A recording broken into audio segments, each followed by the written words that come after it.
જે 14 મહાસ્વપ્નો થકી નિજ માતને હરખાવતા વળી ગર્ભમાં હિ જ્ઞાનત્રયને ગોપવી અવધારતા.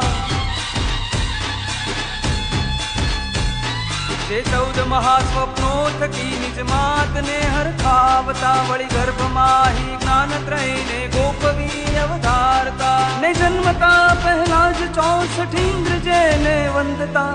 તીર્થંકરા તીર્થંકરા તીર્થંકરા જીન રાજા. તીર્થંકરા તીર્થંકરા તીર્થંકરા જીન રાજા. તીર્થંકરા તીર્થંકરા તીર્થંકરા જીન રાજા. તીર્થંકરા તીર્થંકરા તીર્થંકરા જીન રાજા. જન્મ કલ્યાણ કથાએ પ્રભુના ત્રણે લોકે અજવાળા. ત્રણે લોકે અજવાળા.